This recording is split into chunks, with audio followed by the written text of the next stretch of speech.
Good afternoon, friends. Uh, to whichever parts of India you belong to, hearty welcome to on this online lecture on marketing presentation. And in this run that we had right from the beginning till now, as far as marketing presentations were concerned, we have come to the fag end of it. That means that in this coming 2 hours, what we are going to do is we'll kind of handpick few sample case studies and see we will integrate the learnings right from the earlier lectures and pull it together under one umbrella so that we learn the matters very readily.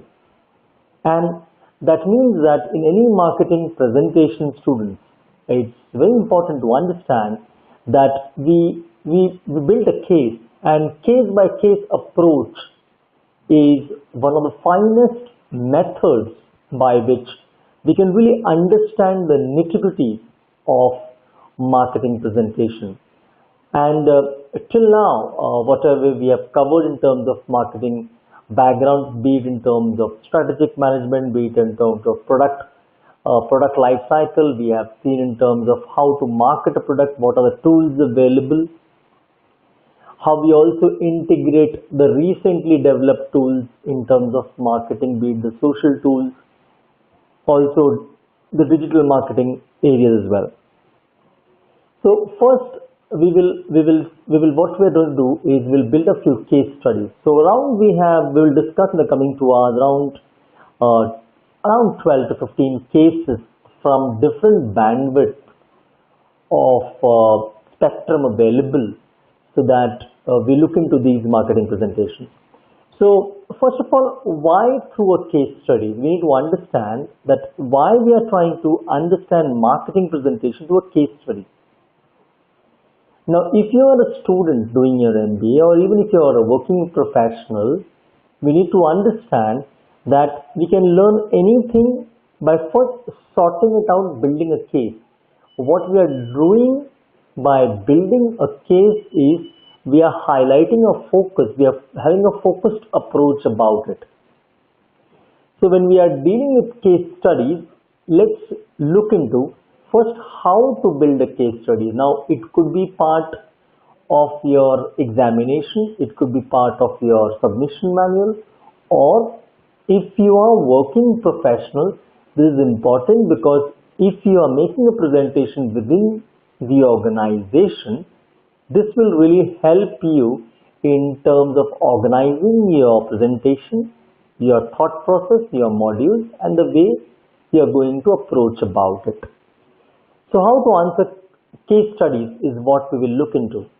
If you look into the slide, case study method places student in a simulated business environment.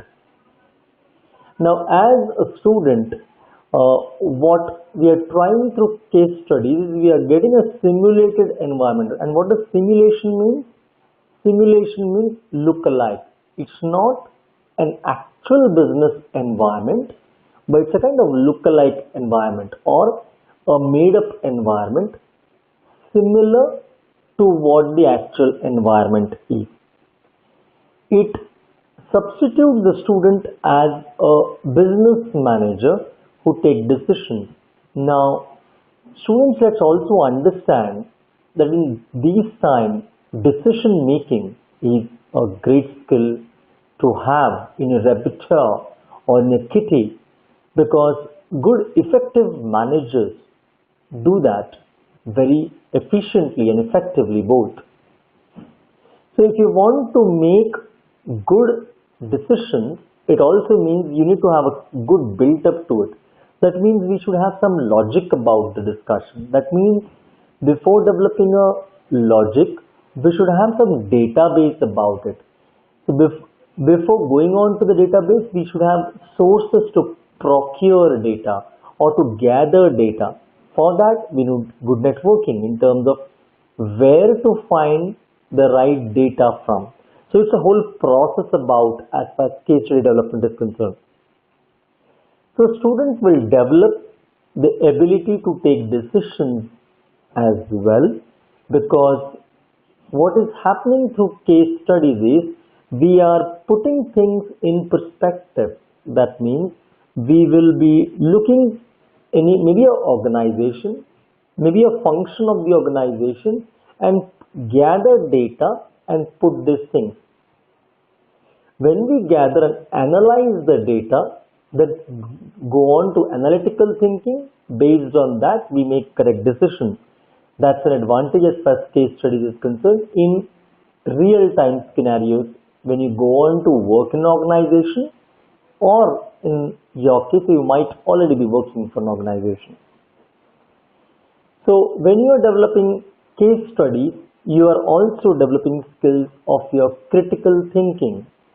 Now, when we say critical thinking or analytical thinking, that means what we are doing is we are gathering data, looking at the data from a different models that are applicable from the point of view of what you are going to do with the data.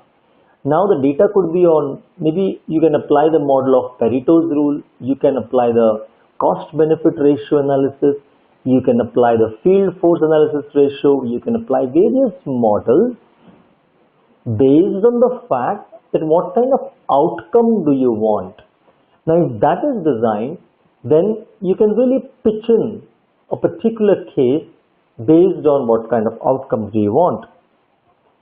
If you'll find no case will give the student all the information required to take a decision. Now, students understand one thing in life, that at no point of time you will have all available decisions. That's for sure. Because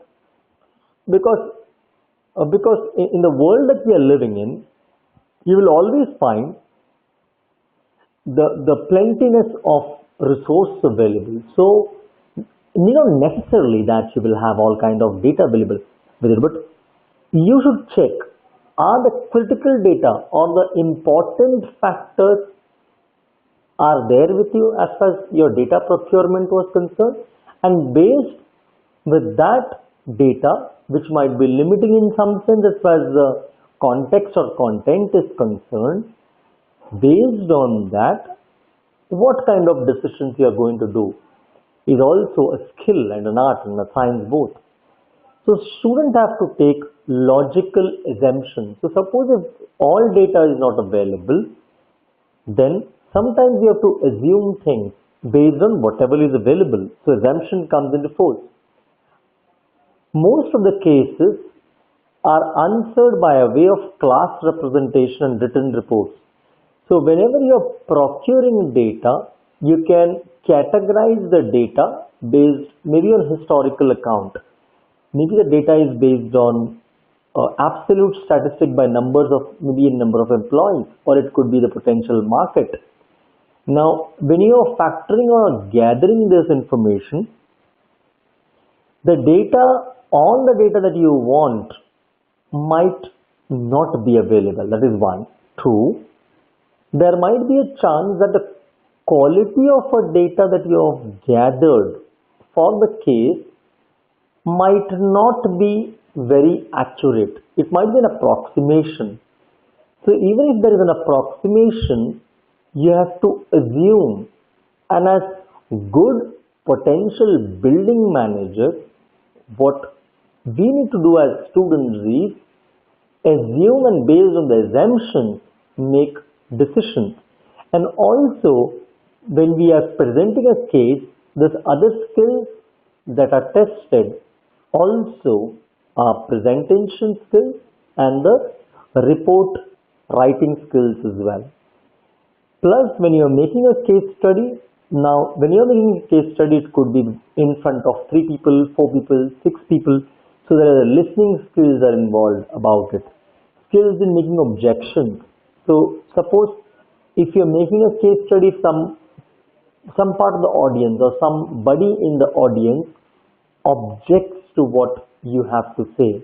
So how are you going to handle the objection handling skills is also part of it, and skills in defending one answers. So if you are a marketing person, you need to able to defend your point as well. That means that you have to put across your case in such a way that you neither hurt the sentiments of people, but yet you are able to put across your point through the spectrum is important. If students learn through the case studies, they should attend and days the presentations are made effectively participate. Understand that if you are making a case study, first of all you should have a robust sources in terms of data gathering,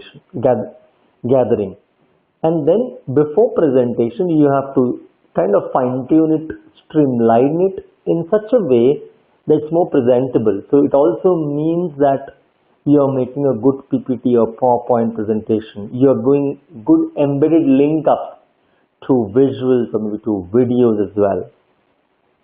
So there are many ways that a case in a marketing can be answered. We would discuss one common framework for answering marketing case study. So few of the things that we will look into in our case analysis would be: first, forming a basic idea of the case, number one. Number two, problems and opportunities, means as an organization or maybe as a product, what kind of challenges the organization is facing and what are the opportunities that the company has yet not explored. What is stopping them to explore, or what is required to go to the higher level. Generation of alternative answers as well. Evaluation of alternatives. So what kind of alternatives are there? Number one, what could be actually implemented is also to be seen.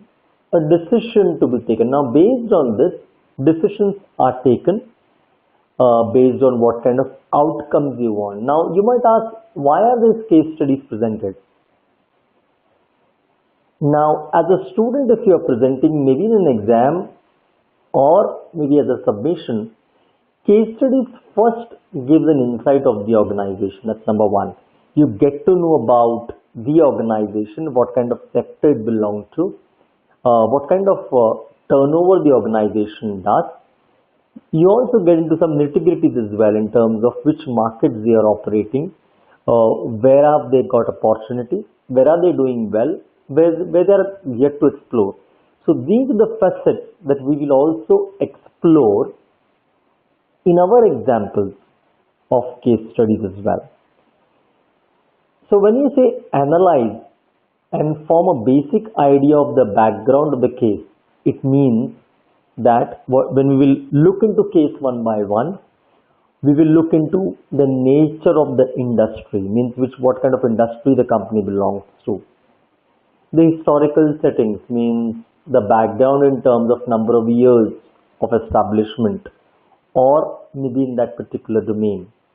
The management structure about it, or the hierarchical structure, the corporate culture about it, the staff relations, market share and status in the market, customer analysis, the products offered by the company, the demand, the growth rate patterns, the stages of the PLC or the product life cycle, maybe of the product or maybe the company itself, the nature of competition, the macro factors of the environment or maybe the micro factors as well. So when we are saying analyzing the background, it all covers these elements. Then we will also find out the symptoms. Now when I say symptoms, it means facts given in the case should be reviewed well. It has to be seen in which context, from where is the source gathered from, making effective analysis of financial and other quantitative information as well. Make responsible assumptions when you are making in any context. Now, making assumption is also a skill, because not always assumptions that you make or propose might be accurate. To start off, any assumption is approximation. Now, when you're making approximation, you need to be clear about what kind of approximation and what scale of approximation you are making. Find out the symptoms of the problem or the problems. Analyze symptoms and find out the basic problem or problems. The theoretical explanation could be made based on the assumptions or the symptoms. Develop alternative solutions to problem. Now, if there is a problem or a challenge, what kind of alternative solutions do you have to address that? Be open about making a critic on alternatives. Now, when you're presenting a case of the company, you can always play a role of a critique or a devil's advocate, as we more commonly know it, as pick up one thing which is out of the box kind of thinking, which nobody has ever thought of. For example, Apple. Now, everybody, when we speak of Apple, think or speak of Apple, or generally also in other areas of life, we always think of inside out kind of drive. Anything to be related from inside to out.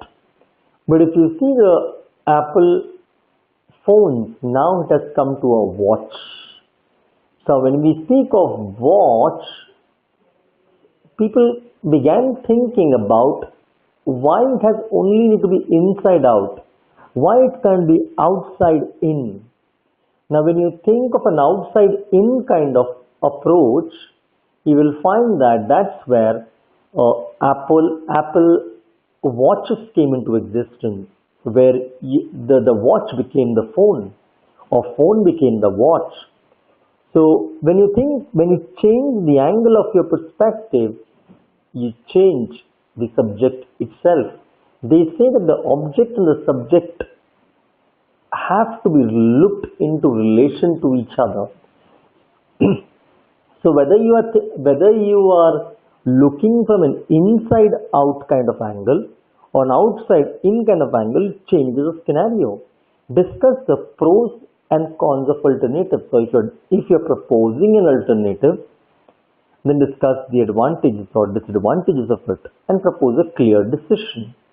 Now, end of the day, any case study, if you're presenting as a student or maybe a budding up kind of manager, we need to have good decision making skills.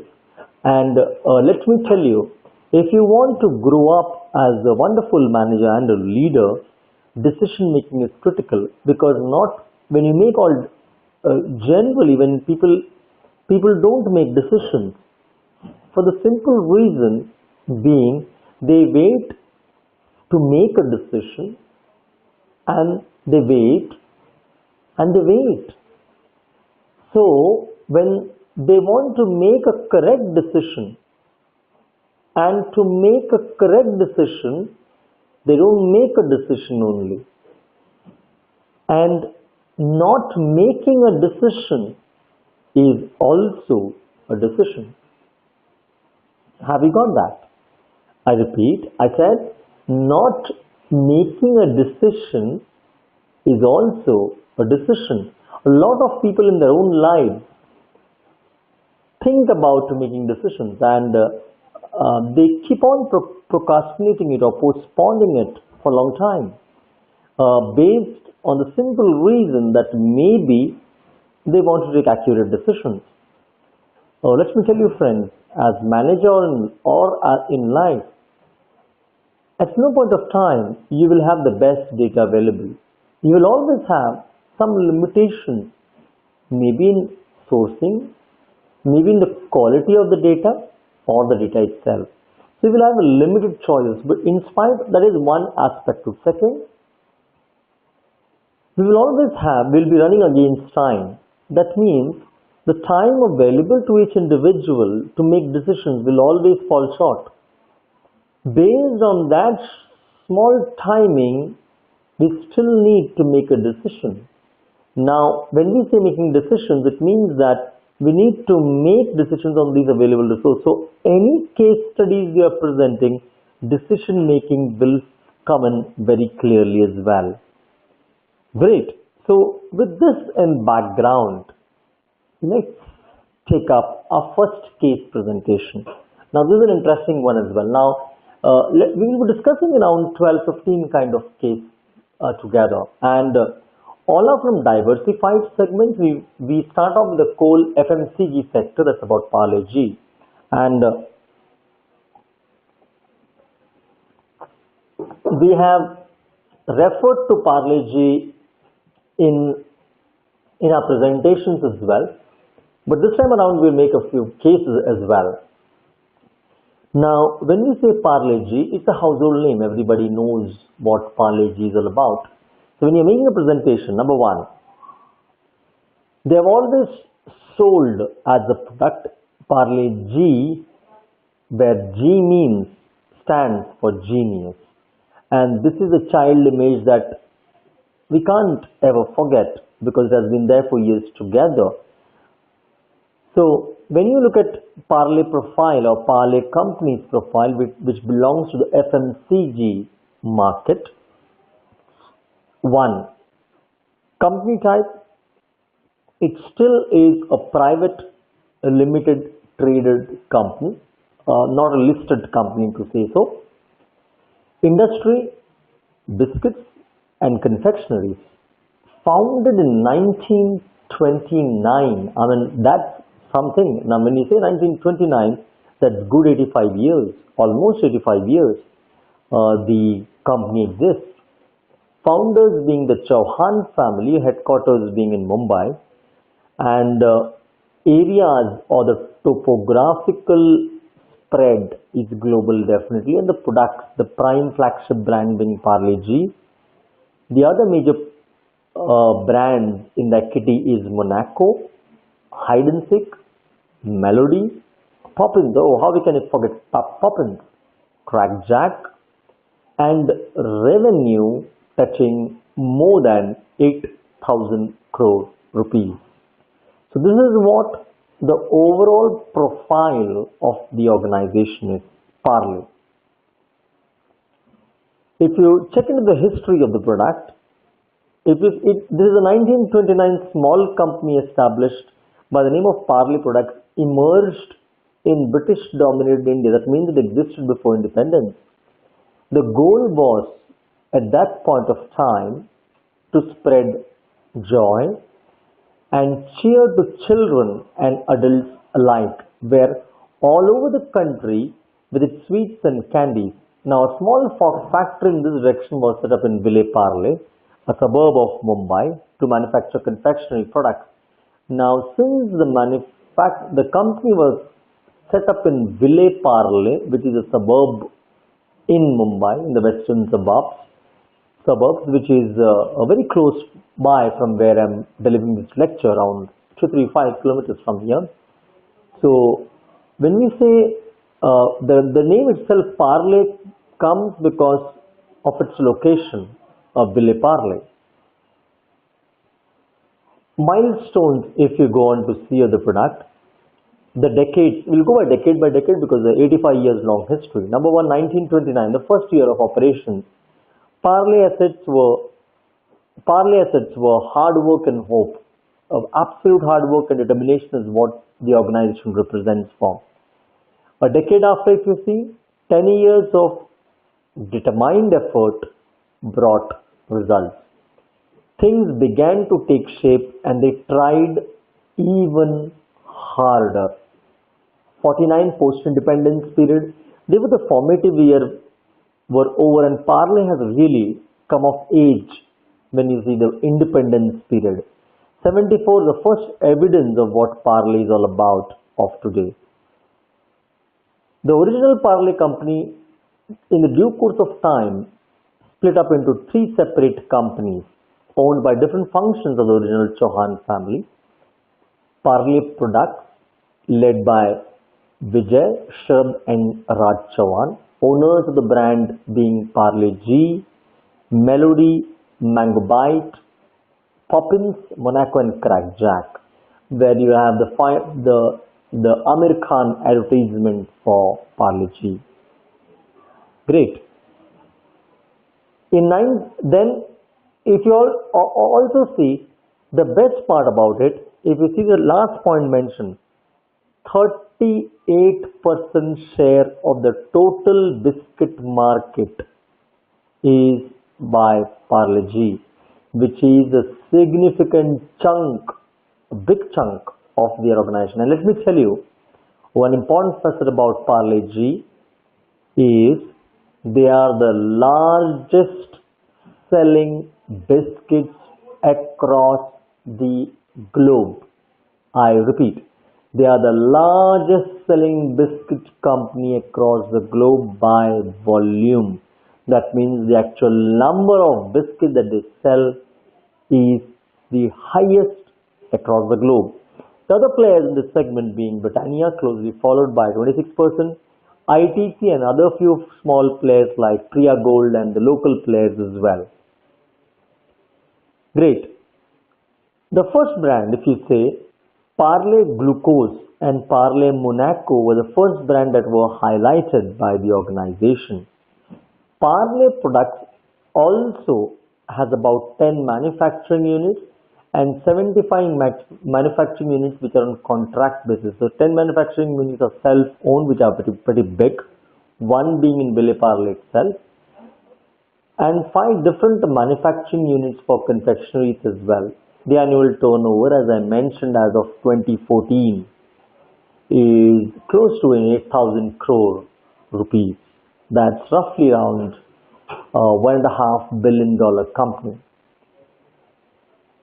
Their vision and mission. Understand, when you're presenting any company's case, it's always good to mention what is the company aspiring for in terms of their mission and vision. So the mission statement is, it is to concentrate on the consumer taste and preferences. The Parle brand has grown from strength to strength ever since its inception, and that we all know that you go to any grocery shop across anywhere, you will find that they are there. That means you will always find a Parle G, be it a stationery, be it on the station, a tea stall vendor, be it a small grocery shop in the bylanes of Shimla, or in small villages of Kanyakumari. So across the length and breadth of the country, this brand had made its presence as well. The vision of the organization, Hindustan Ki Taakat, is what their punchline and tagline has been for over 80 years. Now, since they know that G for genius and G for glucose, and glucose represents instant energy, they are saying Hindustan Ki Taakat. Now, Parle G has been a part of lives of every Indian. Now, everybody who has brought up in India knows what Parle G is all about. From a snow-capped mountain in the north to the sultry towns in the south, from the fronticity to the laid-back villages, Parle G has nourished, strengthened and delighted millions and millions of people in India and across the globe every day. That means for many people, students, you might be ordinarily knowing it, for many people it's a breakfast for them. They have Parle G along with tea or maybe a Monaco, whatever the case might be. The entire range, and the range itself says so, right from Parle G, the Milk Shakti, the Crackjack, Monaco, the Digestive Mary, Hide and Seek, the entire basket of Parle products.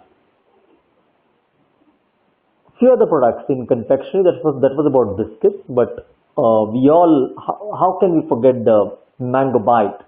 Mango Bite, when it was launched around 10-15 years back, it was a big hit, and Poppins, right from our childhood, which exists for close to now 50 years, the Kiss Me, the melody, a melody where Every brand also has a separate tagline. For Melody, like "Khao Khud Jan Jao" was always a tagline. Poppins, do kya? We always remember that. And Mango Bite, aam ki rasili goli, enjoy very slowly. Or the tangy tomato, must buy. Or lychee flavored bar, the kiss me one. Or the must chips, the entire the bandwidth of the biscuits and the confectionaries put together. So if you see confectionaries include the Parle G, the Milk Shakti, Parle Magic, Crack Jack, Melody in confectionaries, Orange, Musk Sixers as well. Okay, the sister companies that are associated with Parle G as the company has evolved, as we have mentioned, has divided into three groups, the Chauhan family. The Parle Agro is another part to it. This is Parle Products, which has the Parle G.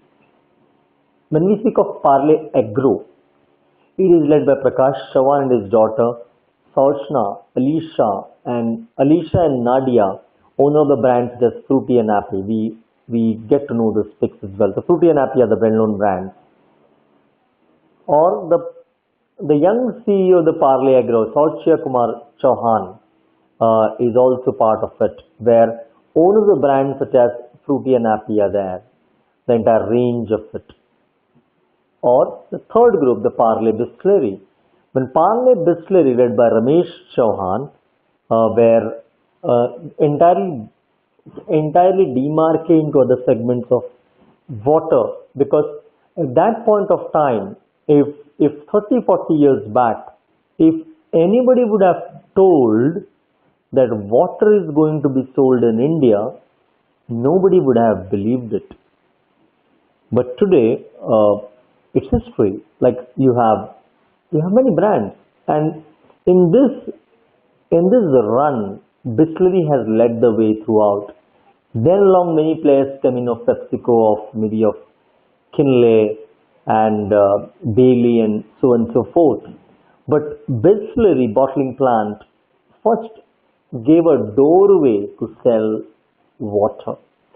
Now, new concept, because when people propose this thought about selling water, especially in India, 20-30 years back, people would have gone nuts when you have heard that for the first time. But the Parle guys and the Bisleri people understood and made sense of what they were doing. And that's the reason some people, this is about the past, but some people, when you're thinking of critical decision skills or assumptions, we can easily assume on one point that you will not be surprised 10, 20, 30 years from now, even air would be sold. Yes, air would be sold. That means it could be in terms of oxygen cylinders or whatever, just to make it more oxygen available to houses. And when you are hearing this concept, you might think, that's a crazy thought. Yes, at this point of time, it really is a crazy thought. But since air, we are assuming that it's there in plenty. Yeah, it's there in plenty. But in terms of oxygen, it could really be sold. Maybe it could be the next big thing as far as after selling water is concerned, because it's one of the other limited resources. So when we say water is available, but purified water is what Bisleri got the idea from. So when we say, yeah, air is available, but purified air means oxygen is what we are talking about. So when we do a SWOT analysis of the organization, means strength, weakness, opportunity and threat analysis of the organization, this comes into picture. And this is a very, very interesting slide. If you see the strengths of the company, Parle as such it has a large market share. That means in an FMCG like market, especially in biscuits, if your market share is touching 40 or anything about 35, that's a major chunk. Although you are there in the industry for around 80-85 years, but still regaining 35% market share is huge. It's some size. It is established as iconic brands. It's not about just building brands. The brands are really big. When you think of things like Parle G, many organizations turnover doesn't match the brand size. It's huge. Low pricing has always been their strength. Now, even if you see the world has moved around in terms of pricing in all other sectors, the pricing of Parle G has by and large remained the same or a very marginal increase over a period of even last 50 years. And that has been the key strength. That means they are available to a wide cross section of people, right from the people who are economically could not afford the brand. That's about one, pricing. Second is about extensive distribution network. Now let me tell you, any new company who wants to market their product in India, their dip test or their benchmark is, especially in terms of if they have a retail kind of product, FMCG kind of product, their benchmark is Parle. Because the kind of penetration it has inside, you figure out any grocery store across the length and breadth of the country. It's very difficult you will find a grocery without a Parle G. And not only you'll not find, you'll have a major showcasing a big shelf size and a big shelf depth as well of the product. So that means that they have an extensive distribution network, and that has been a major strength.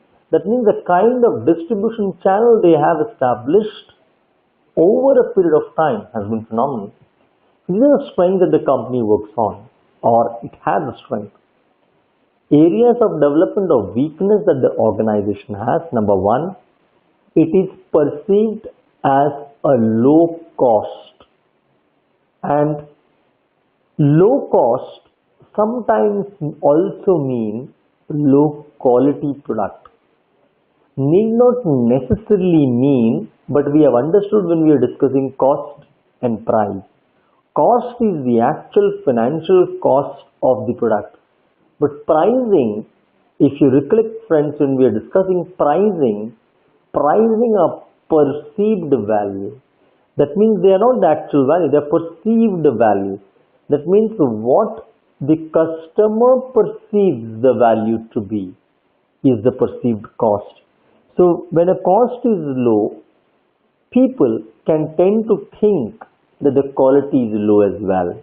So which is a weakness for the brand and the organization. Two, it has not much evolved with time. Now when we say evolved with time, yes, it has built on strength, but the other areas that it has not worked upon is the niche segment or the cream category, which the other companies are ruling the roost. Say for example, Britannia or ITC have been very specialist players when it comes to targeted markets, be it the cream market or the niche markets. So based on this strength and weakness, what the opportunities the company has got is there is a scope for premium product with increasing purchasing power. Because what has happened is, yes, Parle is providing products to the lower bracket of the customer. But how about the bracket which is there above? That means the bracket which can afford the product. Now, affordability also means that they will think that the low price is a low quality. So what a company could think in terms of providing different kind of product or different bandwidth of product to these kind of customers. Growth in diet segments with increasing health awareness. Since diet is one segment, that's why Britannia has roped in with their Marie biscuits. So for Parle, that's an area because a lot of health awareness has been generated over the years in terms of balanced diet. So yes, Parle also has launched a product of Britannia Marie, but it's a long way to go. It could also think in terms of opportunity, in terms of introducing new flavors. When we say flavors, normally Indian flavors that are available always in the biscuit category started off with orange, which was the highest seller as a flavor in the biscuit category. The other flavors could also include flavors that were never tried and tested before, is an opportunity as far as Parle is concerned. The threat means what are the certain things that the company should take care, otherwise it could pose as a real threat or challenge to the organization. The threats are, if you look at the bottom right of your slide on that block, large number of competitors making entry in market. Now this has been an era where competition grows, almost doubles every 5 years, whichever segments that you are catering to. So when you're saying competition doubles in every 5 years, that means there are a large number of players available in the biscuit category, be it the bigger ones that we mentioned about Britannia or ITC, but there are also smaller local players as well. Like could be a Priya Gold or very small local players which are very good in their local business. Second threat that the Parle as an organization has is dominance of local bakeries in rural areas. Now, not all local people will go and buy the biscuit category or confectioneries from the brand. They might, I'm saying, go on to prefer the local bakeries. So when you say place like Mumbai, the local bakeries made Mirwan sells in cake category, in biscuit category, cookies category, or even confectioneries. So the local cake shops or bakeries have also started eating up the market share. The surging manufacturing and handling cost. Now when we say Parle's biggest strength has been two, one is cost and two is networking. Now if cost is their biggest strength, the company also need to understand that the overall pricing in all across segment has gone up, be it the manufacturing cost, the employment wages, the infrastructural costs have gone up.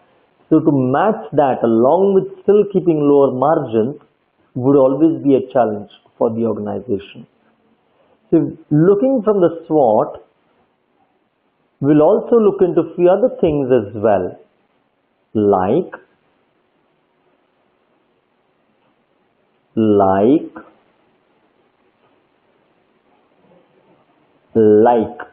we look into the marketing strategy. So if this is the SWOT available, the initiatives that the company has taken as Parle in marketing strategies are target young generation, because Parle is primarily sold to a bandwidth which is already grown up with Parle or already in the higher brackets. School going children could be targeted. Associate various government initiatives like the primary education scheme. It could be the National Rural Health Mission Centers or the midday meals being served in primary schools. To sum it up then, as far as Parle G is concerned, would be first step to believe that it's possible to enter as well. Just hold a while till I align the slides.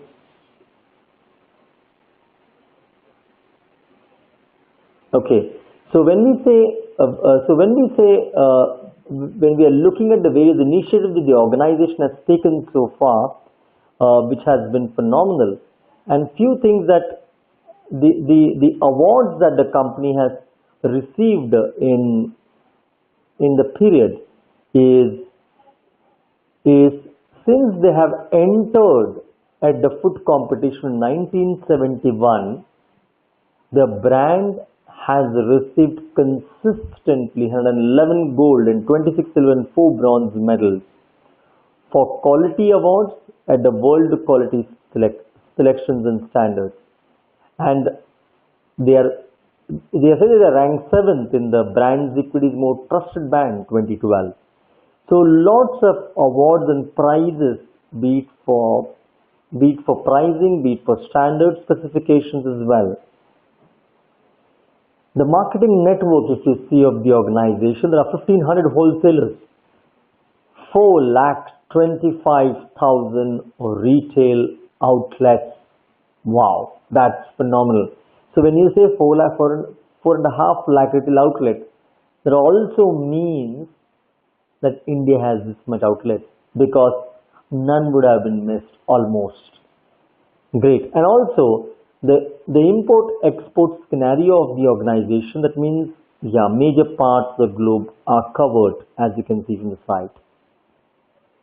Sales and turnover in 2014, Parle products sold. When we say Parle products, we are referring here only to the biscuit and confectionery. They sold close to 6,000 crore worth of the flagship glucose biscuit brand at a retail price. 6,000 crore only of their Parle G flagship brand. Now, this means that the sales of more than 100 crore packages or packets across sizes every month, or 14,600 crore biscuits in the entire year, that is 1-to-1 biscuits each for the 1.2 billion Indians. That means that's a huge size. So 100 crore packets being sold, it's roughly one person, or one packet of biscuit of Parle G to every person. It's huge. That's some size. The infrastructure, if you see, of the organization, apart from the original factory in Mumbai, Parle, the manufacturing facilities are available in Nimrana, that's Rajasthan, Bangalore, Kutch, Khopoli, that's in Maharashtra, or Bahadurgarh in Haryana. So a lot of manufacturing facilities. Record behind numbers, if you see, phenomenal growth across the same period. ITC Sunfeast brands too has over 9% market share in the glucose. So if you see, the major chunk in the glucose category of biscuits has been close to 35-40%. A clear-cut winner across. Graphical records, it has been steadily rising over a period of time. And when you see of Parle G, we can say few things very emphatically about the product. One, Parle is the largest selling biscuits across the globe. It is the best in its quality. It has a reasonable price, and for all those Parle took #1 brand place in the world, and that's also a pride moment as well for the country as well, where a biscuit manufacturer produces the largest number of biscuits across the globe, and this record is still intact for the last many years put together. So that's about Parle G. So having Parle G with chilled water or hot tea, whatever the choice may be, it's always there with you. Great. And references that we have procured this data from Times of India, the Google, and various Wikipedia sites as well. Great. Let's look into the case, some of the different case, a different one. So one, we start off with Parle G. We'll now move into a relatively older version, but still this is interesting. That's the reason I picked up. That's about Colabri tea. Now, Colabri tea became a phenomena. I would call it a phenomena. Although this happened 3 years back, around 4 years back, 2012, if I'm not wrong, and went on to become a big hit. Now, this in itself is a case, and we need to understand what were the reasons behind it. So, if you went to this forms a case of a social media marketing case study. So if you see the background, first Kolavari D as a song comes from the movie, that's movie 3. Now 3 in the 2012 Indian Tamil romantic psycho thriller, film directed by Aishwarya Dhanush, who made her directorial debut in this film, and it stars Dhanush obviously, who co-produced, and alongside was Shruti Hassan, as we all know, or if you don't know, you got to know. And the film gained high anticipation due to the viral marketing of the song Why This Kolavari D. And this was the tip of the tongue, and obviously any song is a fad, but the kind of waves it generated across was really a sensation. It was 3 as a movie was released in March 2012 to mixed reviews, ending up to an average grosser as a movie, I'm saying. However, the audio of the film was a great success, and that's the reason I picked up as a case study. Although normally what happens, the film does well, the song also does well. But there are very few examples where the film does pathetically poor, but certain songs, and not all songs, this one for specifically made it a big hit. So when you speak of the film as such, it is written, directed by Dhanush. Key achievements of the song, first to highlight: 1, the song has got more than 4.1 million views in YouTube. Now, 4 million views, big, really big. The song is trending on Twitter in India hashtag Kolavari. The song was shared by more than 2 crore people on Facebook. So those time when it was circulated, it was kind of a viral thing. Almost all the radio stations or all the radio players put it on the number 1 song list for a major chunk of time. It was the first Tamil song to be aired on MTV. That's also an interesting feature. In fact, some celebrities or popular channels who added a value to song promotion, making it to the reach of thousands and followers were Amitabh Bachchan, Anand Mahindra, NDTV, singer Shreya Ghoshal, actor Vivek the comedian, Madhavan Trisha, and many more were part of this success saga. So when we say 4.1 on YouTube million, if you see many likes on Facebook, covering on leading newspapers, many went on to say it could be a new national anthem for the youth in India, representing the vibrancy and vigor of the youth, and it was really viral. When even certain comments, for example, Anand Mahindra tweeted that, and going viral in India is now Kola viral, and now it's a synonym for cool. So it started to become synonymous for certain things as well. So we just say, we didn't say it's cool or chill out, we say it's Kolavari. So that's the kind of strength, and also being related to Chanakya's chant of the week in print circles. So why this Kolavari? So, or it could be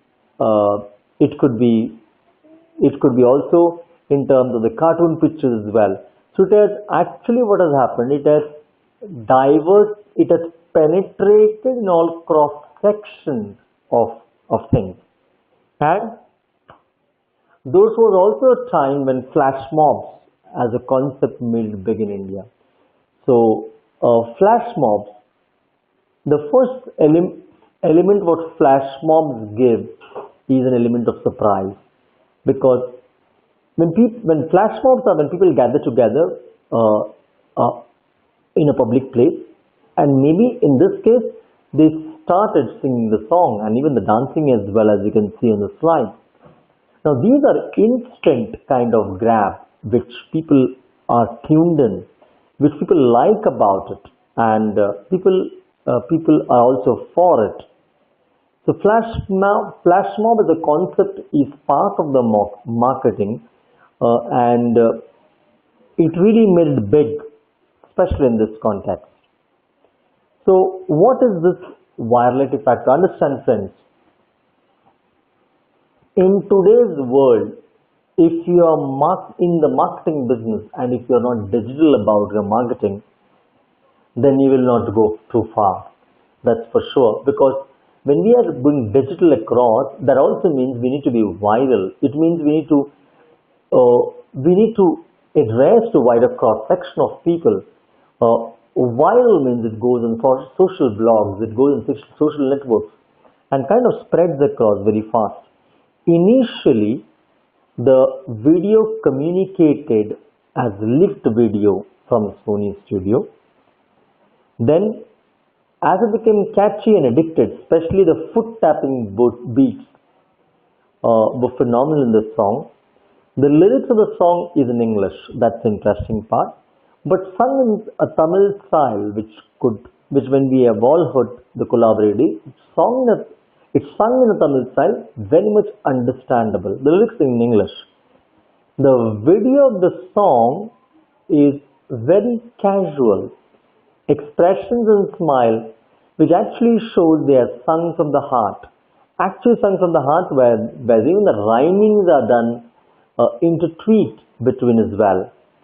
Also, movie marketing strategies involve social media from day one. It involves flash mob at different locations in India and international, got more people engaged in the song, thus viral factor. Many people were engaged in the song as well. Now, when we say Kulavari D, we need to understand that this case I particularly picked up, although this was a 2012 kind of phenomenon, but this was the first time in India when we observed two, three things happened first time. One, the way it went viral, it was one of the speediest, or really it kind of went across all social blogs and networks with great speed. Number one. Number two, this was also the event where we saw flash mob as a concept picking up more popularity. These days, when you're sitting in 2015, we find, yes, flash mobs are being used intermittently by different people as well. Great. Now, talking of digital and social media, one more case we'll take up, that's about Skoda case study. This is interesting. Now, here, if you see, every case that we're discussing are at a different level. One, the first case was about the organization, and then we saw the background, the SWOT as such. Then we saw the Kulavari defect, Kulavari, and when we say Kulavari, it's a concept, it's a song. So, and still it's marketed. So we will have different aspects in the cases, and you'll find that to be interesting insights as well. When you think of Skoda into manufacturing of four-wheeler business, as we all know, that's where the Streisand effect is what it came highlight as. So what is that Streisand effect? Now, Streisand effect is an internet phenomena where an attempt to censor or remove a piece of information is there. So then what happens because of that? Case study about it is Mr. Harish Kanchan, there was one gentleman, has been fighting with Skoda for the last 1 year. So let's understand what was he fighting for. Now there was a Skoda dealer in Mumbai called as Numerins, which was earlier, the showroom was in Mumbai, the Jodha Road, which has replaced various parts of his car. His car means Harish Kanchan's car, to the tune of around 14 lakh rupees during servicing. So when he sent his vehicle to service, various parts were replaced, and Harish followed up with Skoda India management, who in turn tried to stop Harish from going further on this issue. Now, Harish, what he did was he first approached the District Consumer Forum, that was the legal pathway that he followed, which gave an interim ruling ordering Skoda to release his car repaired to its international standards immediately. That's what the District Commercial Court ordered for. The case continued. What Skoda in turn appealed this decision and took it to the State Forum, which stayed the release of his car. That means the car was not released and the case is pending. Now during this time, now this is where our case becomes very interesting and robust and really juicy. Harish posted these entire details on teambhp.com. Now, what is this Team BHP? Now, Team BHP is a website on car reviews, which receives more than 500 replies and 60,000 views in less than a month's time. Now, Skoda finally realizes this and actually threatens Team BHP. So, once Skoda got to know this, they actually threatened the online portal Team BHP and their users with legal issues.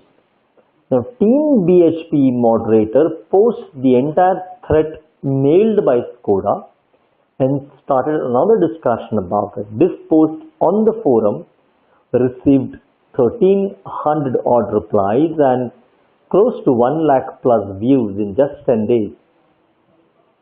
Result, what was happened during that period is, Skoda in short have lost a lot of potential customers during that period. Instead of accepting the racket, apologizing to the public and coming clean, they have now landed in a mess, which is going to take some serious cleaning up. And users are talking to each other about this incident and purchase decisions are based on this conversation. That's the power of social media. I like to put up this few conversations that Team BHP's online portal has. The website has close to 40,000 users and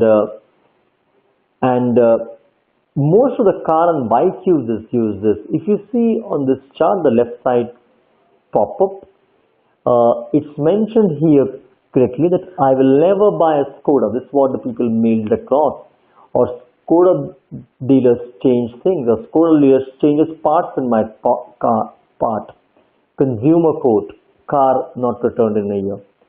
And what happened is Skoda dealer changes parts. That means this is the small gist. Find a gist that this is what Mr. Harish has written. So the review on Harish along the fix of faulty parts that I'm fighting for my Skoda for the last 1 year now.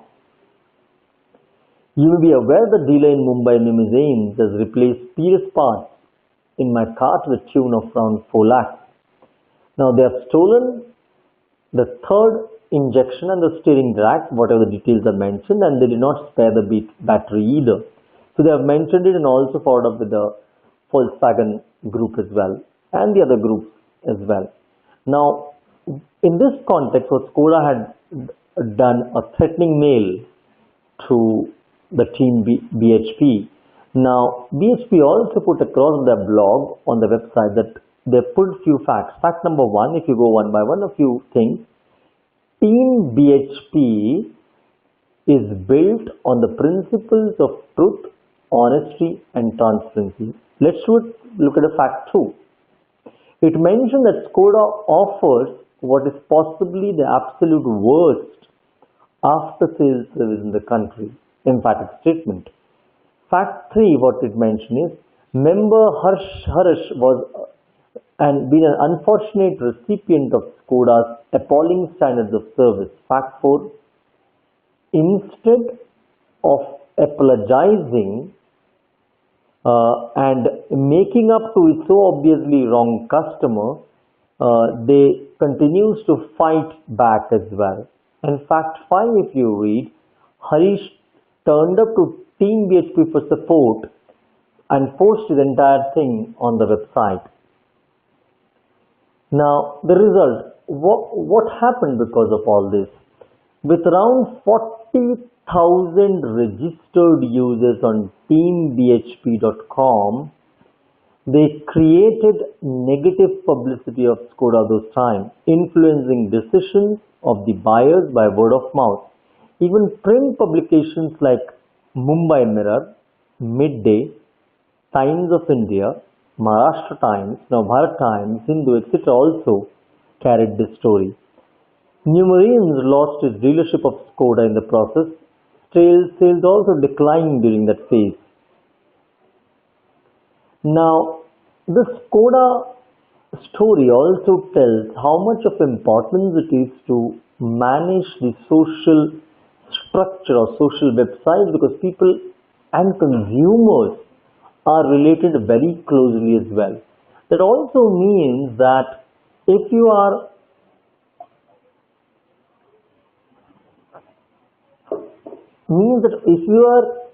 an organization and without getting into the nitty-gritties of it, consumers these days are connected very intricately.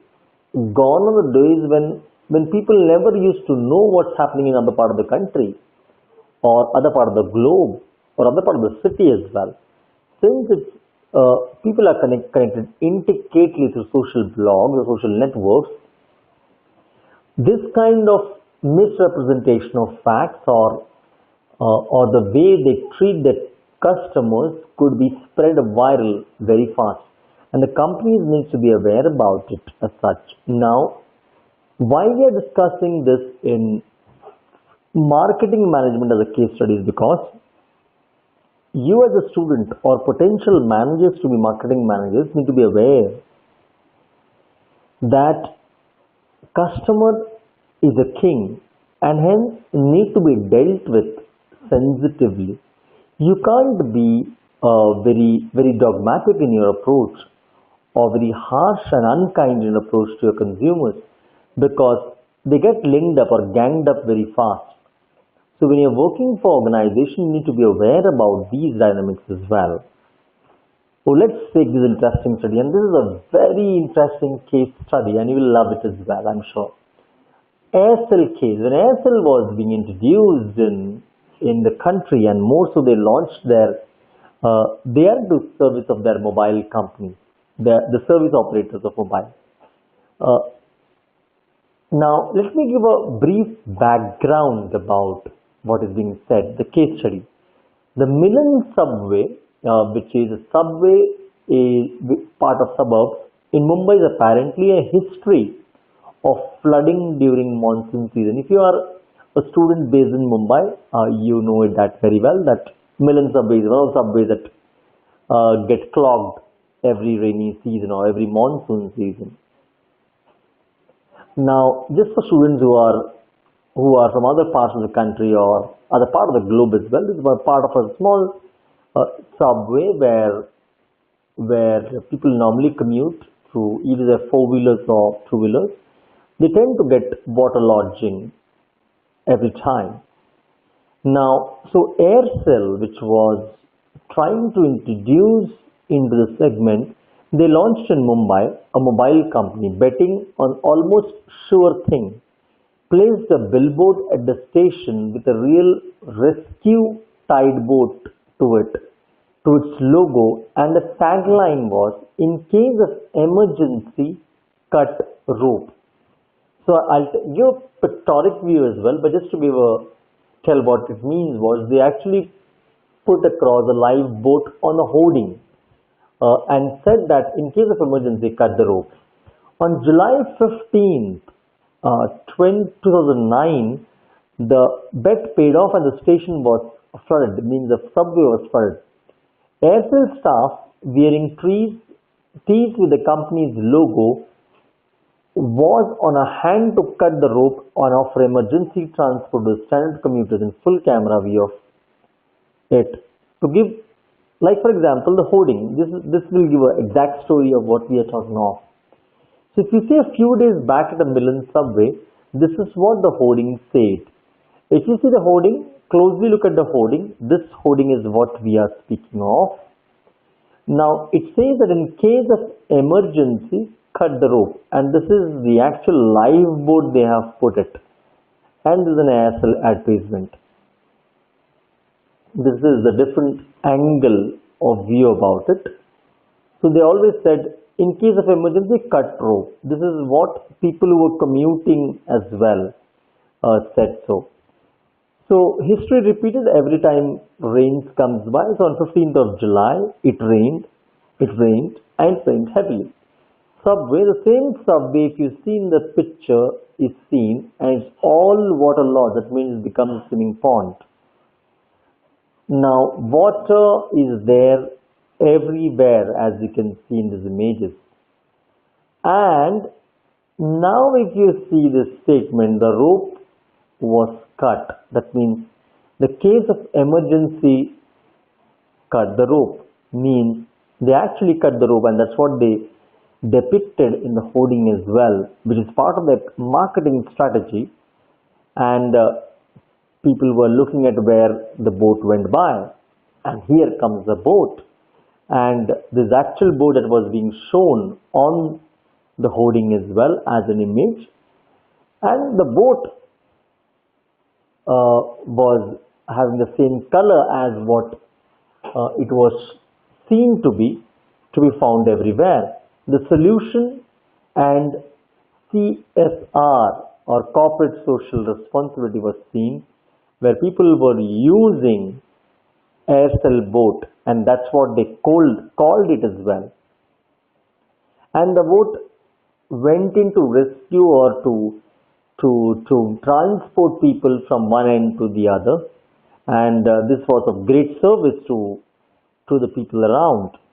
So they made people reach destinations as well.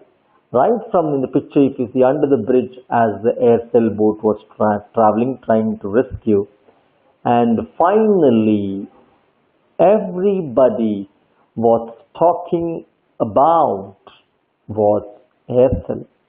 That means Times of India mentioned that Mumbai wades on the wettest day, or Aircel did what DMC did not. Midday News, also few others, Mumbai interrupted, and monsoon keeps government on the edge, and there was a lot of write-up on the Aircel boat. Now the result, and that's interesting, and that's why we took it up as a case study, was the company received a real bit of hero press, and was even held up in the example of the government agency BMC on how to prepare for an emergency. We all knew that this was going to happen. So the question was, what was the government doing in that scenario? So it's also about being awareness of what's happening around. It was almost guaranteed the subway station would flood, and leading to stranded and distressed commuters who would be willing to get in the boat and be carried to safety by men wearing SLTs. So this was part of the plan, and they knew it is going to happen. So what good leaders do in marketing was prepare a plan accordingly, and this was an action plan as well.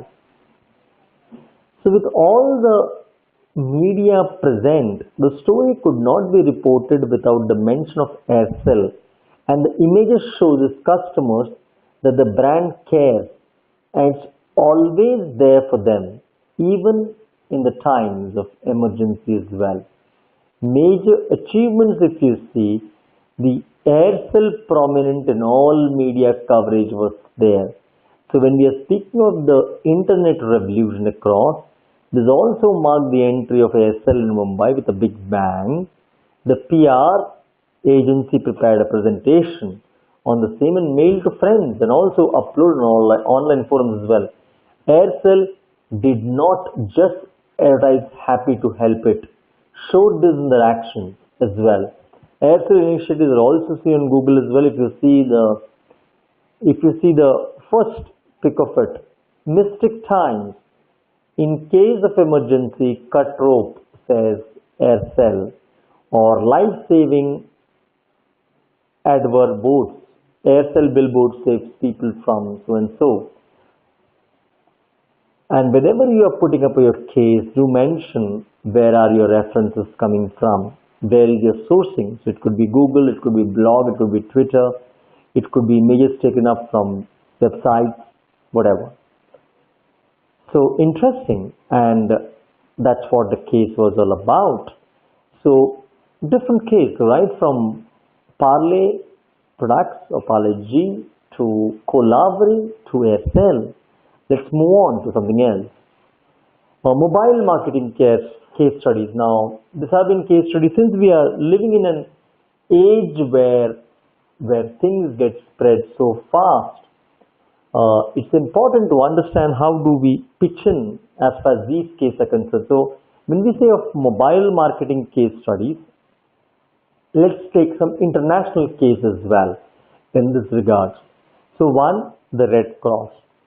Now, Red Cross, we all know, has been in service for helping the poor and the needy or distressed. Now, goal in this case was to raise as much money as possible for those affected by the devastation in Haiti. This was the objective or the goal. Now, in a recent campaign, the Red Cross was able to raise close to $50 lakh for Haiti. This was done, and this was the interesting thing, it was done by making use of text messaging. Now, it's not only that it has to be a Facebook or only a social media cover, it could be a mobile network, as simple tool as a text message. It is estimated that there are 270 million people in the United States standalone with their own cell phones. To date, this has been the most effective SMS campaign done by any NGO or a charitable organization.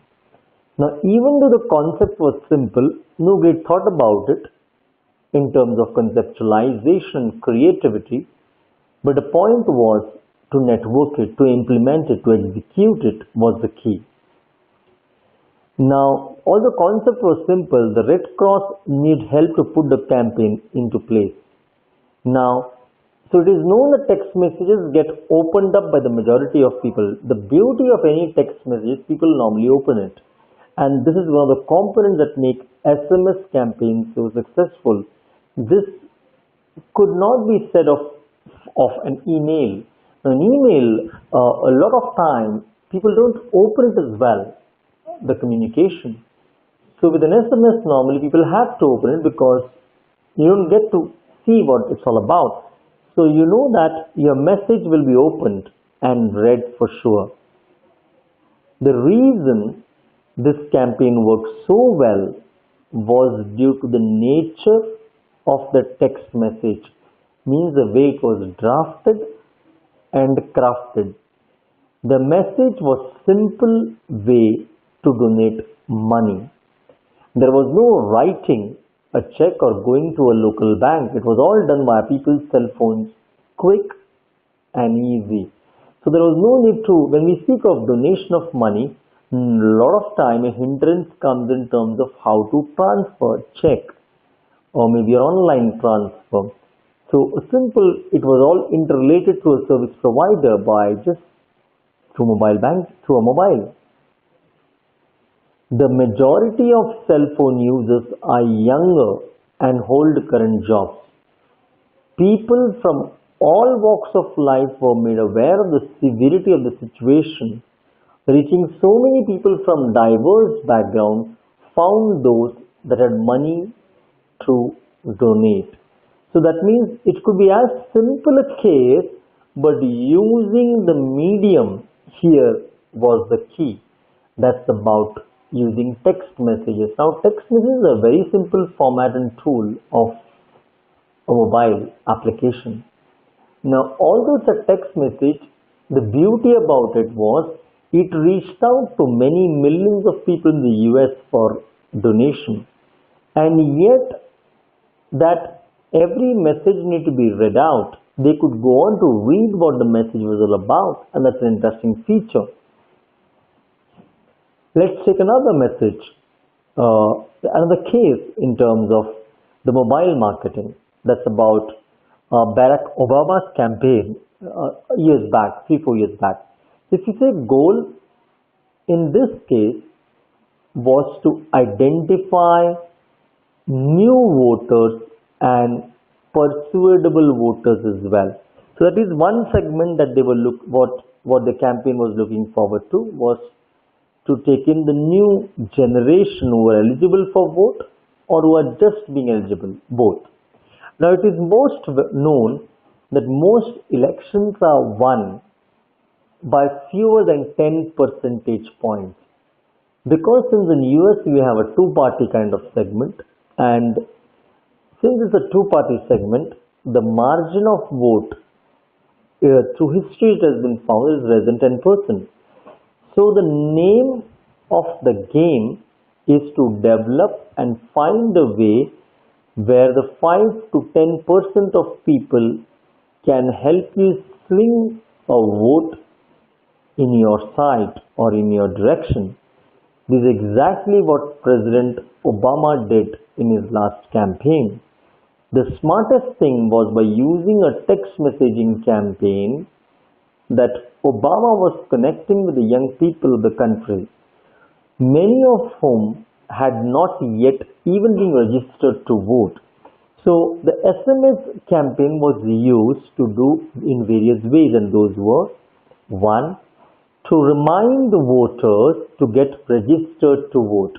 First, once they were in that bracket of the voting age, they helped them make a register to the vote. People were asked to provide their zip code so that it could be facilitated more smoothly. State by state reminders for people with details and the cutoff dates were declared and facilitated, which was a kind of guiding kind of process. To remind voters that they can mail in their ballots as well. That means they not only were approached through mobiles, but there was a backup in terms of mailers were also given, so that it becomes a very much foolproof kind of plan. To invite people to local campaign events as well. So to facilitate the process, in case of this case, the local camps were also being organized, where this entire process could be facilitated as well. To send reminders, now this also topped it off as well. Local reminders were given on that particular day as well. So what happens is, if a youth is given this kind of hand holding right from the beginning, he is kind of sold in for a concept. That means, first of all, they have made their registered user being easy. That means they have working for their convenience. That also means that they are looking up for possible action as well. Now they say that the first impact is generally the impact that lasts. And that is precisely the reason people can't forget their first love, or their first teacher, or their first boss. So these things remain by. So what this case signifies also is the first kind of touch that they were giving to the youngsters or the youth to come to the main foray of the voters group. So in this case, we saw that even it could be through cases that people can approach the youngsters or the youth, and if that's the case of 5 to 10% shift, it could be done. Then the British Airways mobile app campaign. Now in this campaign, the goal was to promote their executive club mobile application. Now in this executive club mobile application, what they're doing was, the British Airways wanted to promote the Executive Club mobile app. Now, this app allowed the members to manage their accounts, reservation, and access real-time flight information from all their mobile devices. So they wanted to download this mobile app so that they could get a real first-hand information about their flight details. It could be about timing, it could be about discounts, it could be about hotels, it could be about tourism, it could be about travels. All things get aligned. The mobile campaign was meant to target members of loyalty club and get them to download an app. That's what the objective was, and the result of this campaign was 250,000 downloads of this app was done by members, and that's huge. And when we are saying this, that means that British Airways decided to run a mobile campaign to reach their members. For this type of campaigning to be done or successful or to be optimized, mobile emails allowed users to access their inbox no matter where they were traveling on a given day. So they were able to access the emails as well. This email was targeted and to the point, as was very sharp, specific, precise. Someone with an iPhone would receive information about the new app and would allow them to scan their tickets versus printing them out. It showed examples of what the app could do. Now, few things that were of value-added services. Now, in marketing, value-adding service is damn important. It's not about just about services. Value-add apps is what customer wants. So that's where the concept of discounting began, sales began, or 1 plus 1 began, or 2 plus 1 began, 2 plus 1 began. So the value-add service in this case was find arrival and departure times. 1. It was checking their flight status. It was performance their check-in as well. It was find arrivals, news from the British Airways. So all of these were factored in the process as well. Great. We move on to the next study, and this is an interesting study as well. This was a PepsiCo PepsiCo group, and the objective in this study was different. And the objective over here was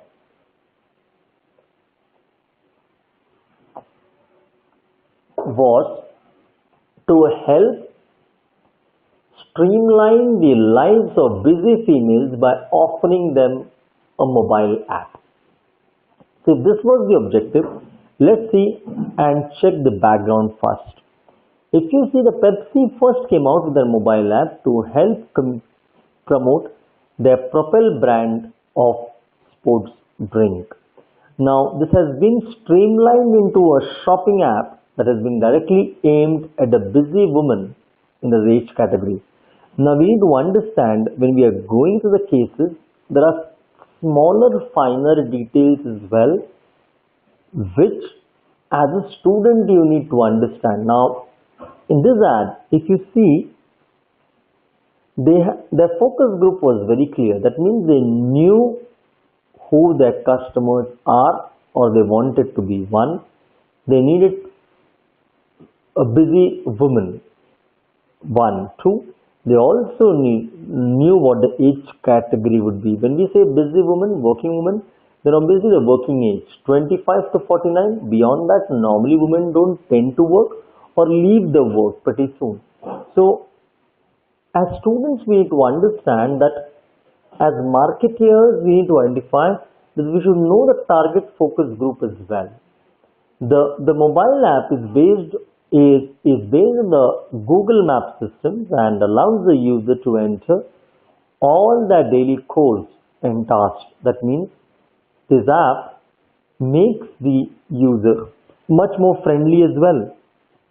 The mobile app works into your iPhone as well and suggests the easier route to get your next appointment. That means they work as tool managers or time schedulers, or I would call it alignment schedulers, where they can align the task in such a way that becomes very easy for the consumer to track it down.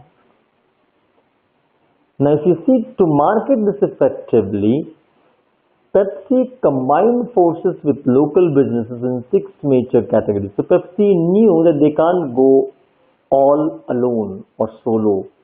So they tagged on some other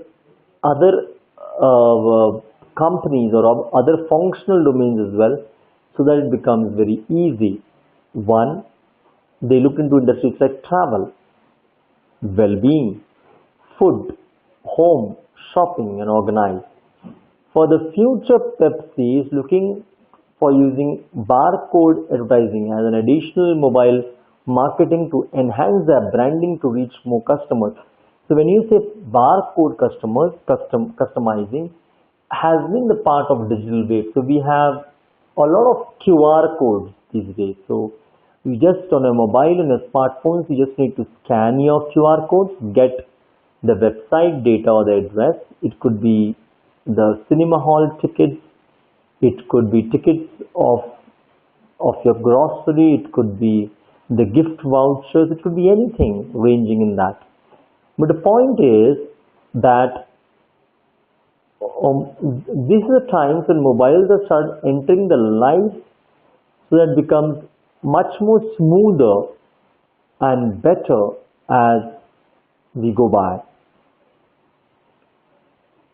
Another case we'll check in from the international data is about General Motors and Chevy. Now, interesting combination, different combination. So here, symbiotic relationship is the key. That means we might be from different industries or even from same industries. Is it something there that we can combine together and check what matters, what doesn't matter? Today they say it's not a world of cooperation standalone or a competition standalone. Today the more talked about word is collaboration. We need to collaborate with people doing certain skills or tasks in such a way that the work that we are doing becomes easier, smoother, and better, because any organization can't master in all areas of their function. They might be masters in particular bandwidth, or it could be particular zone, or maybe in particular area. So the times are such that organization need to collaborate with people as well. So when we say the goal is to build awareness of the two new vehicles, the Chevy Volt and the Chevy Cruze, this is what the objective is. Now, recently, Chevy was a sponsor for the South by Southwestern Festival in Austin, Texas. Now, the problem was neither of these two cars were available in the show. So, both of these cars were being used for the test bed of their mobile marketing. So, they were not available because they were used somewhere else. Now, Chevy looked up with a geo-based firm called as Gowalla and decided to test how many people would interact with different brands, and that's very interesting as well. So when people arrived at the Austin airport, they had to be Gowalla users. They received a message from the Chevy welcoming them to the area. That's one thing to start off with.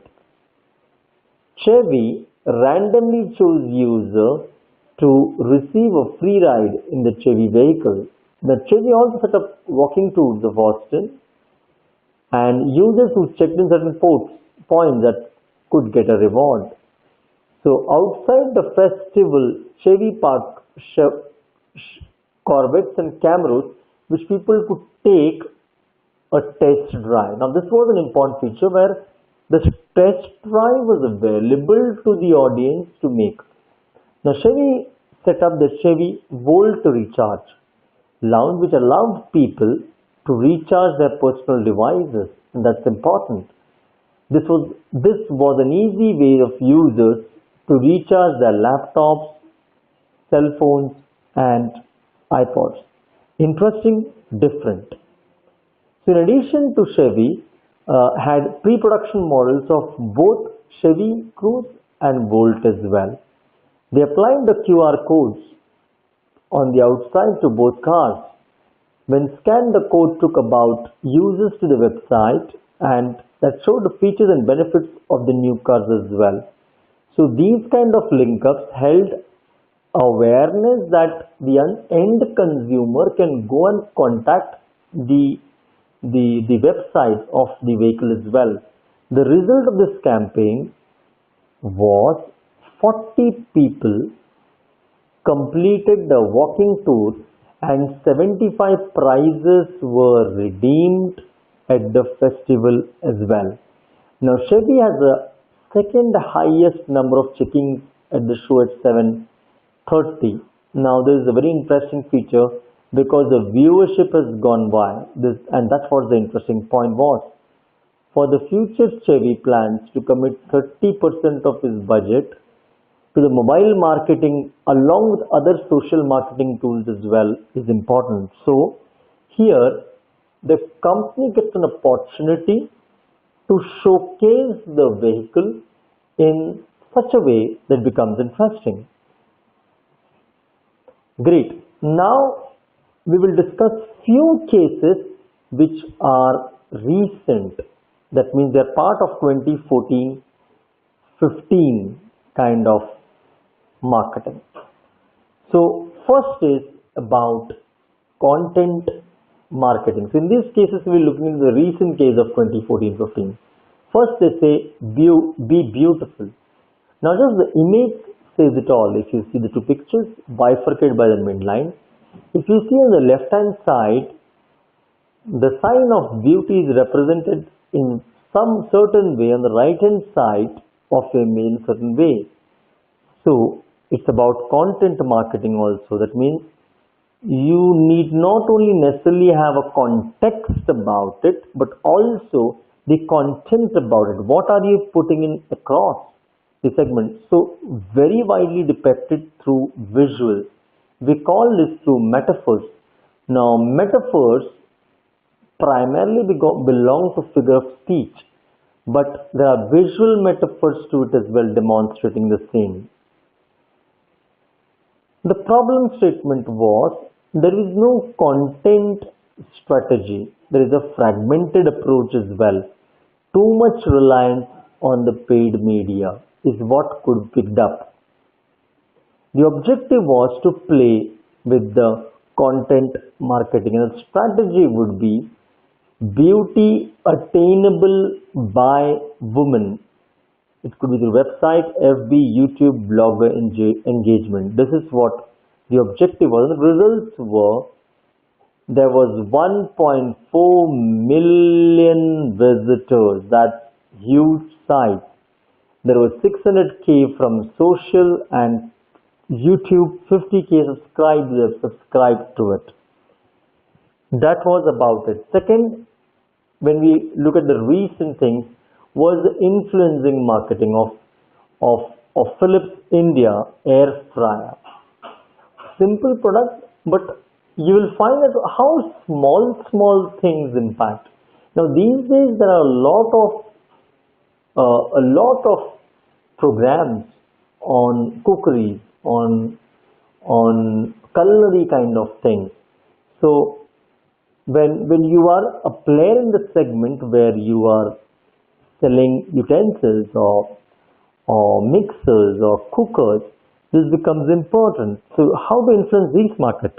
The problem here was the low sales, and low sales was because the preconceived concept of being expensive, and 80% less oil and tasty was also the problem in a certain way. It was. The objective was to associate product with regular food. So the niche need to be removed as far as the pan was concerned, and the objective was the niche needs to be removed and said to the audience that this could be a part of your regular utensils. So awareness was there or need to be built up for consideration of the same. So strategy was where Chef Sanjay Tumma for 6 months was showing or highlighting or showcasing it of philipsfried-yet-light.com with references as well. So what are the results in this case? The results in this case was the average monthly search volume for keywords Philips air fryer jumped by 129%. 129% is huge. Now you might have a question that how does the search volume in the social website influence sales? You all know that this is part of engagement building or awareness building exercise. So if you're doing results of this case, the impact was seen over here was 266% sales jump in 2014. That was some size as such. Let's take some other example. The millennial marketing, Lenovo India, a brand less felt in India to start off. And if this is a scenario, how to go about it? Problem, reaching out to youth, because that was the handset market, especially the new handset market is driven in India by the youth. So if youth is what the target segment is, then they say in marketing we have mentioned that as a strategy that if you want to impress or influence or persuade people, matching is one of the things that works well. They say that if you like each other, you like each other. I repeat, it says that if you are like each other, you like each other. That means if you want to deal with the youth, present the youth. And that's what they did. That means where the product launched, the celebrity clout, the strategy, 6 hours continuous bombarding, 6 social networks were used, where live fun and requests were done on social networks and media. So among the Kapoor families, yes, the youth icon in the Kapoor families was selected, picked up, where he could more resonate to youth all the more. And if this was the case, then the impact, if you see, was the maximum buzz on all networks for 24 hours. So when in 6 hours it was continuously bombarded, there was a lot of noise level for 24 hours. So spike on online fresh sales at Flipkart. So if you want to see a jump in sales, the Flipkart was one of the barometer where people saw an absolute jump in Flipkart sales, especially moving up across the board. Then we see the other one, that's the legend marketing. Now legend marketing, Garnier Men India. Now legends are also used in marketing. The problem for Garnier at one point of time was thousands of mobile oriented offers were there and problems with the IVR campaigns as well. Objective was to leverage on IPL teams, increasing online sales as well. So when IPL made it big across the country, the platform that was thought was, let's take this platform of IPL and take it from there. Although Rahul Dravid as a cricketer was never a style icon, neither more flashy about it, but the image of the persona of Rahul Dravid was of mature, of balance, of poise. And also, that is what Garnier want to showcase his image or post his image across the viewer was. It was to post it in such a fashion that becomes more easier, more relatable to the youth as well. Strategy, the Facebook missed call ad. That's interesting. The Flipkart integration at the other end of the spectrum, or also the GarnierMen.com was the tool used. Results, the total campaign reached 50 million. That means the customer need to give a missed call at a particular site. An increase in online sale, which was tracked down by Flipkart, was 250%. Now, when you say 250% is a huge size, that means a major chunk was coming from there. So, they say that focus on objective not on networks. Now, the biggest challenge or threat that might happen was, with so much of available kind of resources, the biggest threat is, maybe you will think that you need to network and connect well. But as a marketeer, we should never lose focus on what the objective is.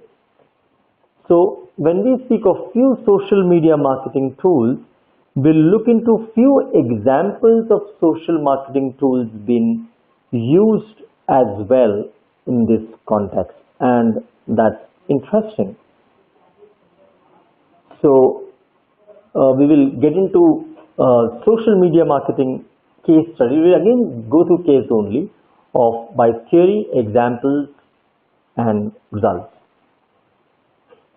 So we will look at the case of the Social Times, which is the media blogger, and they have designed it in such a way that it makes the audience more accessible, more friendly, and it harnesses the viral power of social networks. There are various players in Social Times, in the social network as well, which use the viral factor of it to network to many people.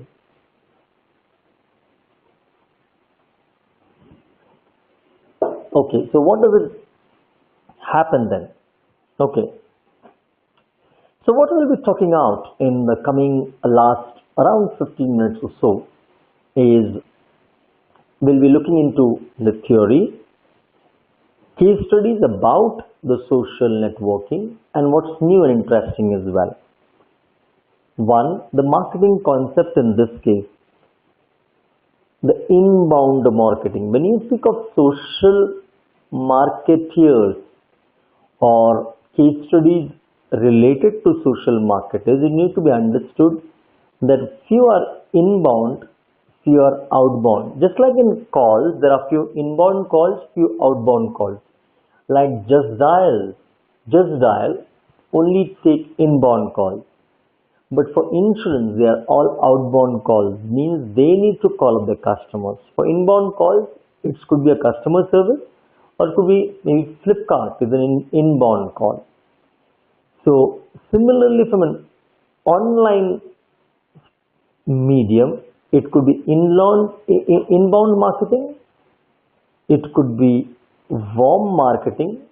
Warm marketing we call more commonly as word of mouth marketing as recommendation, or as engagement marketing as CSRM.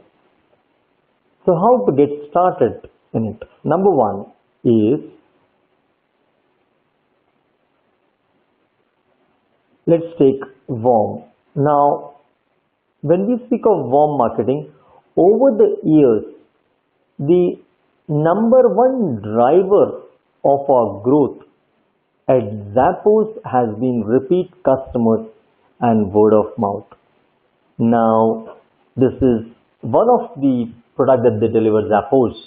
Now, any marketer need to understand that yes, we have various marketing tools available, but warm or word of mouth has been more than 100-year kind of concept, but yet it's very powerful, because when through a word of mouth kind of publicity happens, people normally don't have filters, because if a hoarding, say for example, or if an advertisement on the print or on a TV commercial says that, the audience sometimes thinks, oh, they always will think in terms of the inherent kind of benefit that the company wants. But if it's a word of mouth, the benefit factor of the company is immediately taken out of place. That means people normally take the message directly in as well. So when this product is being highlighted as well, it's important to understand that warm is very important. Let's take an example. Now Dingo has 330 likes on Facebook and around 9,000 email subscriber list. They offer around $20 coupons for a like plus email address. That's around 5,000 max coupons is the upper limit on it. That's what Dingo does. Now Dingo is they give products for pets, especially the dogs. So if you are putting a like, you get a free gift coupon. So when this scheme was launched as a case, we'll find that Dingo end up with around 6,000 likes and 14,000 emails. So the feedback is, it just took them 3 days. Now that's what the power of social network is. It just took 3 days. That monthly sales grew by 22%, out of which 45% of them were new customers. Very important to understand that lot of time this happens that if you want to hit and make it big as such, it becomes very fast as well. People are able to relate to it fast as well. So if you see from a Dingo perspective, you'll find that you did it in less than 3 days. The incredible promotion has come to a close. So they have kept the upper ceiling of 5,000 gift coupons. And as promised, that's also a promise being done on the email, which you'll find. As promised, we will provide a coupon to the people that provided the email addresses of their first 5,000 likes. The coupon will be sent in the next couple weeks. I will keep everyone posted. Thank you for your support and wonderful post. Now this also means that it shows responsibility as well of the organization, where once it is done, they are declaring it as this is closed and mentioning that okay, these are the people who have won it, and also these people will be in touch. So this is also part of social responsibility or corporate social responsibility by declaring that what's important to them as well. And even in this simple strategy, there will be a jump in sales as well. So when organizations are looking for some short-term sports as well, where short-term growths are there, a lot of time organization also goes through life cycles as an organization. So in this case, a small jump, a small movement is important. They say small movements make the big movements. It's important to understand this. Let's take some other example. Now when we say take some other example, let's take an example of Suma. Now when we speak of Suma, it is the next generation Suma, where it says that Yoshi says that there are so much of have Suma works. Now they have created a blog that if you see over here, there you lover keep your Gucci alive for 4 days and receive a 20% off Yoshi voucher for you as a buddy. Have fun. So if you are putting it across in a few days, they going to get few vouchers. So a sponsor story, for example, the Joe Miller second time today at Starbucks or the Amber Novak. So you'll find that a lot of things being done in this case. So that was about the warm. We will want to look into engagement marketing as well. When we say engagement marketing, what is this engagement marketing?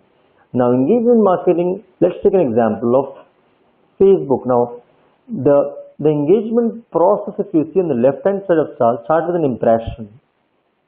Through an impression goes through unique visitor likes. repeat visits, retweets, repeat retweets, registers reaffirm positive sentiments and trial purchase advocacy. Understand, as far as engagement is concerned, and the principle of marketing also remains that showcasing it one time doesn't help much. They say that if it's a Me Too kind of product that you're promoting, at least 50 to 60 times the customer need to be revisiting it or to see it or to hear it. That's where the engagement comes into the picture. So when you see the customer engagement landscape, you see a social media monitoring or the social CRM, and the CRM systems. It could be the various Salesforce, it could be a Jive, it could be a MarketSuite. Any of those use the tools for CRM. So for customer engagement CRM, it requires social, corporate responsibility, and the conventional one as well. This is one example of a personal tool of John Head's blog. Now, it's clearly mentioned in his blog on the left-hand side, disclaimer, mentioned that this is a personal web blog, and mentioned that the views on the left-hand side of the slide, you'll mention that the views and opinions expressed here represent his own and has nothing to do with that of the corporation. Now, John Holt is a Carnival Senior Cruise Director, but has clearly mentioned as a disclaimer that this is not done, and he has kind of marketed him in other things as well. These all things are important if you're in the field of marketing. So creating blogs also helps a lot. The integrated campaigns. Now, when you see the integrated campaign, what we do in integrated campaigns is when we have two different brands available, two different kind of brands, although they are coming to a same category, they can put it into one umbrella and still market it very effectively as well. So when we are saying integrated campaign, now this is what I was trying to show you. In an integrated campaign, it's about you squeeze in one by one. So you have the social blogs, you have some coupons as well, there are few personal remarks as well, you have the AdWords coming through Google, you have tweets as well, you have personalized emails as well, you have person representing the brand as a brand ambassador and a legend as well. Now what happens is,